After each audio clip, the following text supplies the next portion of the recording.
Hi guys, how are you? Hey Rachel, what's going on? Uh, so to start, like obviously I'm sure people have asked you this all 2 days, but your work that you have worked so hard to create is now becoming this live breathing thing. Has the process at all like forced you to look at your own work differently, or how has it been kind of working on a show and executive producing something that you yourself created? It's a really kind of a weird thing to adapt your own work because I kind of when I look at the novel, I see that author as almost a separate person in some ways, and because you have to do that to be critical, you have to be critical of the work and okay with making a change if there needs to be a change, and embracing what's working. So I would say that was maybe the biggest challenge was is just like kind of getting rid of the preciousness that you have to have when you're writing a novel. You have to be precious about it and selfish and protect it. But when it comes to an adaptation, whether it's a film or a TV show, then you can't have that. And I think that's why more novelists probably don't do this because that's a really hard thing to do. Mhm. Yeah.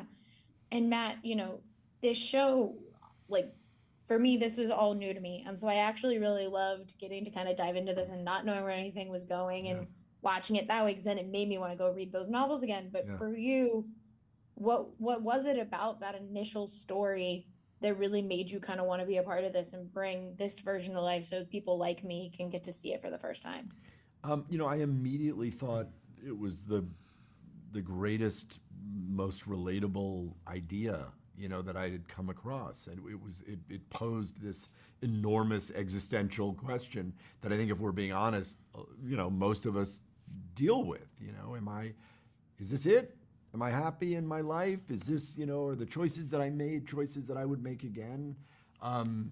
Really familiar, honest stuff. And the fact that it was done in this genre, in a grounded world, like with like real people that you can identify with, I was incredibly moved by it, and had this kind of, it's a wonderful life sort of is what I was conjuring.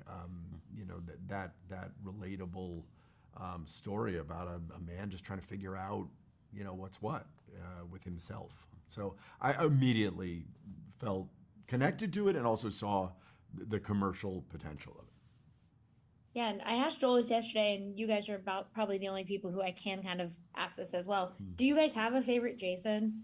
Because I do, like, I feel like Joel probably had more fun playing the more evil one of the two. But do you guys have a favorite one that you got that you just loved seeing those scenes with? Um, I love Jason 13. I was going to say 13. I love Jason 13. So we numbered them all in the scripts. I don't know how many episodes you've seen, but Or when this airs. but Yeah, this part I will hold. Yeah, okay, yeah, good, yeah, good. yeah. We meet him towards the very end, and I think he's a fascinating offshoot of Jason 1. Yeah. And Joel like crushed playing it. Is that what he said? Yeah. What did he say? Oh no, he said he loves the OG Jason, but I was like, yeah, Right. but with you gotta have more fun playing Right. not the cookie cutter guy Right. who's like a Right. good dad. Yeah. Totally. I'm with Blake on that. Jason 13. That also sounds like a horror movie. By the way, good idea. Ooh, yeah. Spin-off idea. Spinoff idea. Jason 13. It's Jason just like 13. It's Jason Voorhees, but it's also just Joel Edgerton playing this That's right. character. That's right. That's what the world needs. Joel Edgerton's next role.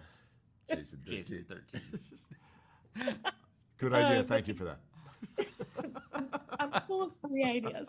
But thank you guys so much for talking with me. I really appreciate it. Yeah. And I love the show. I can't wait for people to get to see it so we can all talk about it. Oh, it's fun talking to you. Thank you. Thanks so much. You guys have a great See one. ya.